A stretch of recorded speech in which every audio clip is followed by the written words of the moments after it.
1월 19일 수요일 알길이 8번째 시간입니다. 신론 중에서 가장 신비스럽고 또 우리가 쉽게 이해하기 어려운 그 삼위일체론을 한번 살펴볼 차례가 됐습니다.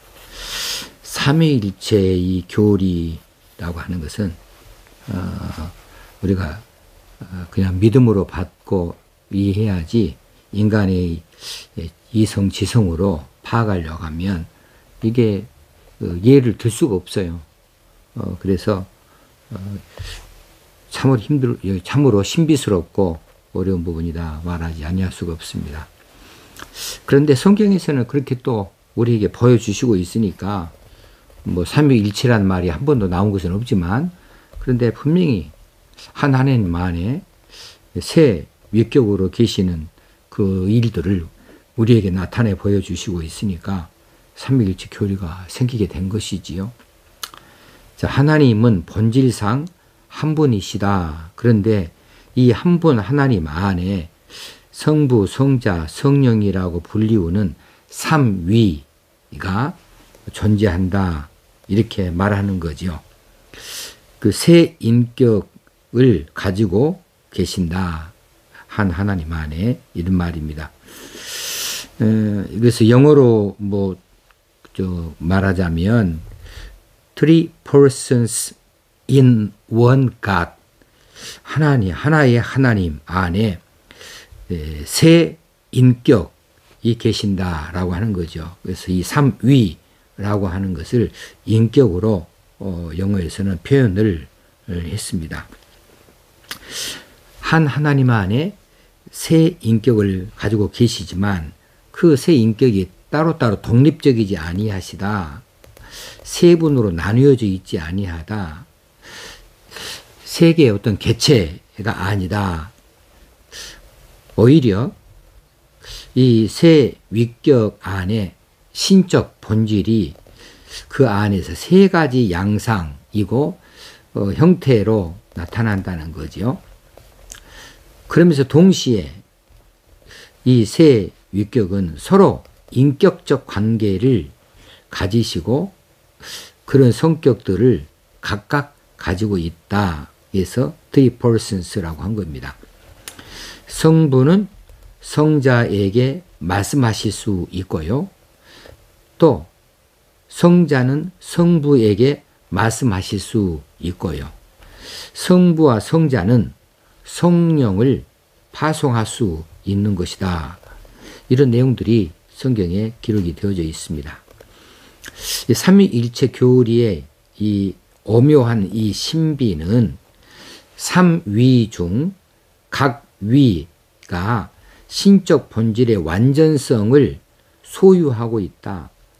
개별적으로 다 신적 본체를 완전히 가지고 계시다.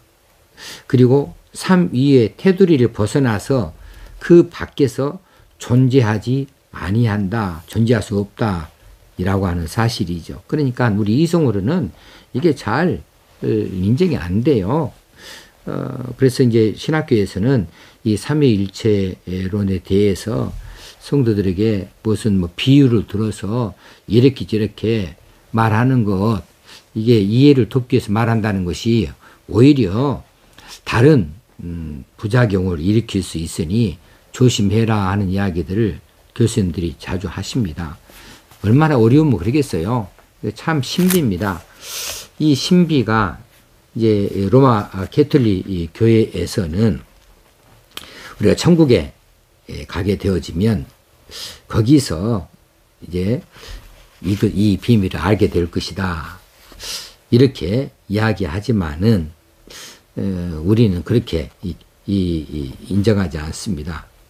우리는 개혁교회는 그렇게 보지 않지요. 그것을 안다는 이야기는 하나님이 되기 전에는 알 수가 없는 거예요. 그런데 우리가 천국에서 산다 할지라도 하나님과 수직적인 삶이 아니고 수평적인 삶을 사는 그런 관계로 인해서 이 종말에서 이 하나님의 삼위일체론에 대해서 우리가 잘 알 수 있다고 말하기 어렵죠.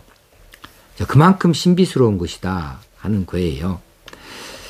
그 사역에 있어서 제각기 자기 위격으로 그 안에 인격체로서 따로따로 가 계시다. 인격에 따르면 지정의를 말하겠죠.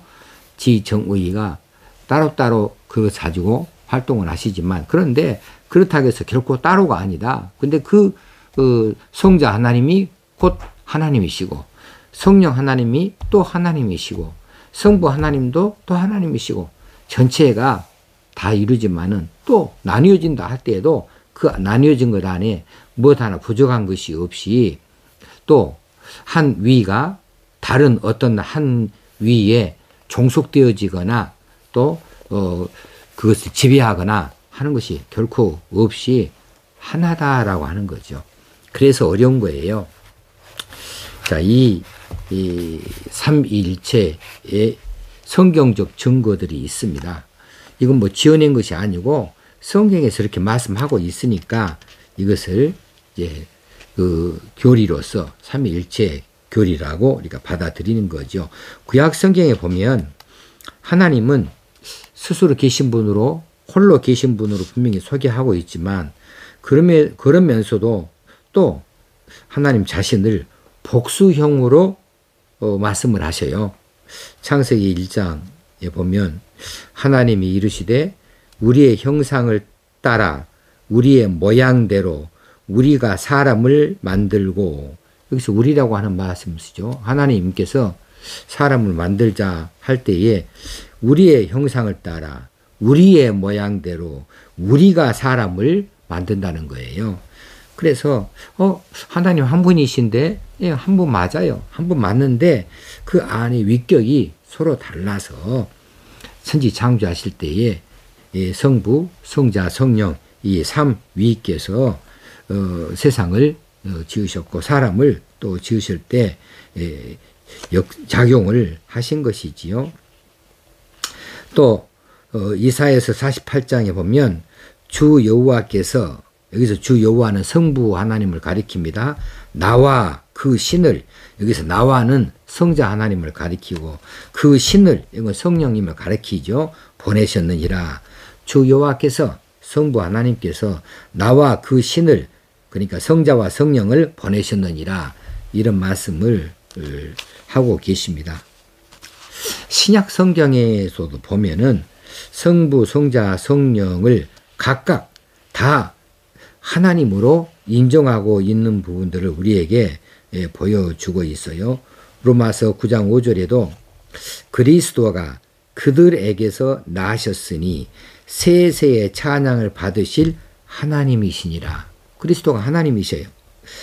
사도행전 5장 3, 4절에도 네가 아나니와 삽비라가 이 판돈을 감추었을 때 하는 이야기죠. 베드로가 하는 이야기입니다. 네가 성령을 속이고 사람에게 거짓말한 것이 아니요 하나님께로다. 성령을 하나님으로 모신 것이죠. 또 삼위 하나님이 모두 한 성경 안에 기록이 되어져서 그 역할이 다른 것을 우리에게 보여주는데, 그게 고린도 후서 13장 13절에 나타나 있죠. 우리가 예배 끝날 때에 목사가 축복 기도를 하게 될 때에 이 고린도후서 13장 13절을 가지고 축복 기도를 합니다. 주 예수 그리스도의 은혜와 하나님의 사랑과 성령의 교통하심이 너희 무리와 함께 있을지어다. 이게 축도의 내용이거든요. 그러니까 주 예수 그리스도의 은혜, 하나님의 사랑, 성령의 교통하심, 이런 일들이 너희 무리와 함께 있을지어다. 이렇게 함으로 따로따로의 역할을 우리에게 말씀해 주고 있습니다. 또 마태복음 28장 19절 대사명 우리에게 주셨죠. 그러므로 너희는 가서 모든 민족을 제자로 삼아 아버지와 아들과 성령의 이름으로 세례를 베풀고, 여기서도 아버지 하나님, 아들 하나님, 성령 하나님 이렇게 따로따로를 한 성경 구절 안에서 말씀을 해 주고 있는 거죠. 그래서 한 분 하나님이신데 위격으로는 세 하나님으로 역사하시고 일하신다. 그런데 그 따로따로의 한 위격이 결코 전체에서 위축된 것도 아니고 뭐 3분의 1씩 나눈 것도 아니고 그냥 하나이시면서 전체예요. 본질상 그래요. 성부 하나님이나 성자 하나님이나, 아이고 성부 하나님은 아버지니까 아들 하나님보다 더 위에 계시고 그래서 더 크다 이런 거 결코 아니고요. 다 같은 한 하나님으로서 하나로 계신다. 하나로 계신다. 하나 안에 충만히 계신다. 그리고 과격적으로도 성자 하나님으로 계셔도 그만큼 전체의 하나님처럼 그 안에 또 충만하게 다 가지고 계신다라고 하는 겁니다. 이제 이 삼위 세 인격의 따로따로의 이름들이 성부, 성자, 성령으로 나타나고 있지요. 이제 순서상으로 말하자면 성부 하나님은 제1위격이라 할 수 있고, 성자 하나님은 제2위격이다. 성령 하나님은 제3위격이다. 그래서 이 3위가 세 위가 하나다. 삼위일체로 이렇게 이야기를 하는 겁니다. 성부 하나님이라는 이 명칭은 삼위일체 하나님을 모든 창조물의 근원으로, 그리고 이스라엘 선민의 아버지로 말하고, 하나님의 영적 자녀인 성도들의 아버지로 나타내고 있습니다. 그래서 성부예요. 하나님 아버지예요. 하나님 아버지.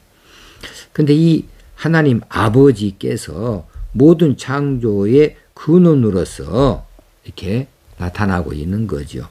그래서 이제 이 조직신학에서는 성부 하나님께서 세상을 창조하실 모든 그 의지를 가지셨고, 그리고 그 의지대로, 그 계획대로 이제 천지를 창조하여 주셨는데, 천지를 창조할 때에 이르시되 말씀하신 것으로 이렇게 말씀으로 이르셨는데, 이 말씀으로 일하신 분이 누구냐 하면은 성자 하나님이거든요. 성자 하나님이 말씀으로 창조 시에 역할을 하셨습니다. 성부 하나님이 그렇게 모든 그 의지를 가지시고 어떤 뜻을 가지시고 준비를 하셨다 친다면, 그것을 구체적으로 이루시는 역할에서 그것이 현실화 되어지도록 사역을 하신 분이 성자 하나님이시지요. 그리고 이제 성령 하나님은 이 지어진 하나님의 의지와 뜻과 계획과 또 선하신 목적대로 천지 만물이 창조되어졌을 때 그 안에 질서를 세우시고 그 안에 조화를 이루시게 하는 그런 일을 하셔서 전혀 혼란이나 혼잡이 없이 일정한 질서와 법을 가지고 운행이 되어지도록 그렇게 역할을 하신 것이 이 성부, 성자, 성령님의 천지 창조에서의 이 역할들이시라 이렇게 볼 수 있어요. 자, 성자 하나님은 제2위격이 되어집니다. 그러니까 성부 하나님은 아버지고 성자 하나님은 아들이다.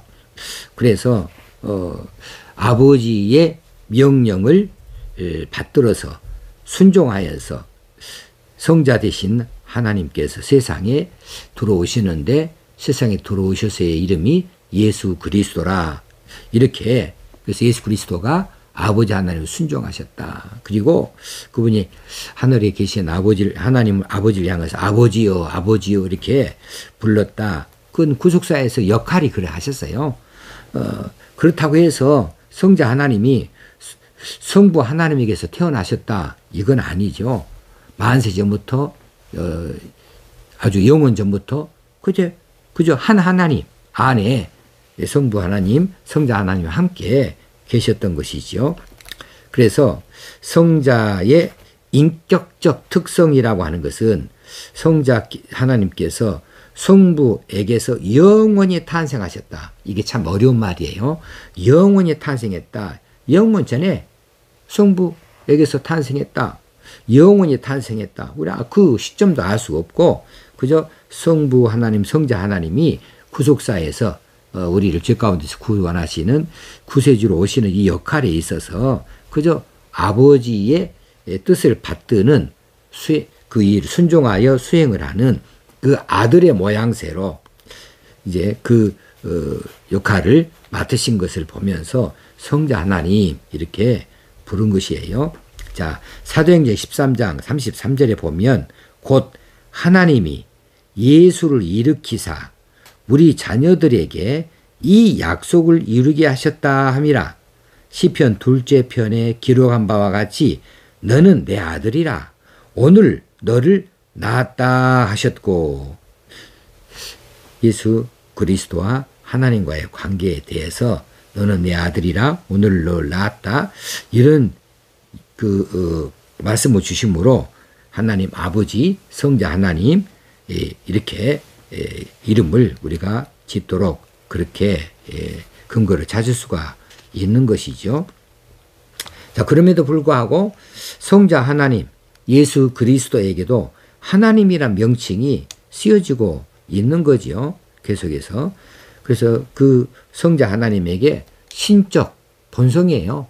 본체이시니까, 본질상 같으시니까. 그래서 신적 속성이나 사역이나 영광이 똑같이 그분에게 돌려질 수 있다 할 수 있습니다.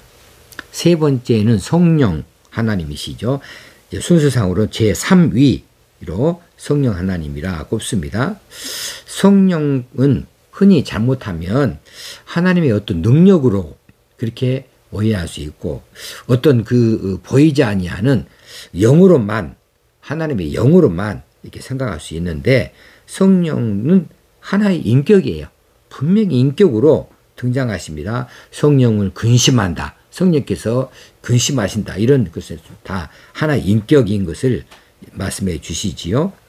성령께서는 지식이나 감정이나 의지, 이건 지정의를 다 가지셨다. 그래서 인격을 가지셨다라고 하는 거예요.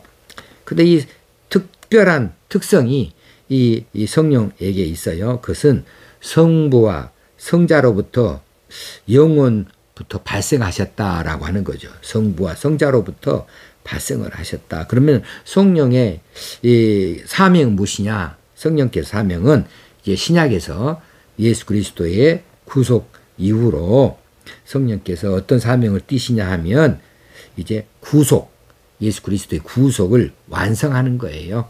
예수 그리스도에게 임하셨던 성령께서 그 구속의 모든 일을 가장 잘 알고 계셔서 그 구속의 역사를 간직할 그런 사람들에게 임하여서 그로 예수 그리스도를 믿게 하는 역할을 하신다. 그래서 구속을 완성하신다는 것이고, 구약에 있어서는 아까 처음에 말씀드린 대로 천지 창조 시에 모든 사물들, 이 피조물들을 질서를 주고 조화를 이루는 데에 역사하셨다라고 이렇게 말씀을 드릴 수 있겠습니다. 자, 이 성부와 성자와 성령 하나님께서 성경의 곳곳에 여러 모양으로 우리에게 말씀하시는데 그 하나님이 따로따로의 하나님이 아니다. 그냥 한 하나님이시다라고 우리가 받으면 이 교리가 유익하게, 우리에게 믿음에 유익하게 쓰임을 받을 수 있을 것으로 생각이 되어집니다. 신학적으로는 여러 가지 이야기가 참 많이 있습니다만은 우리 여기까지만 잘 알고 받아들이면 충분하겠다 생각해서 여기까지만 말씀을 드리도록 하겠습니다. 오늘 또 삼위일체 하나님께서 다스리시고 복 주시는 여러분의 삶이 다 되어지기를 주의 이름으로 축원합니다. 감사합니다.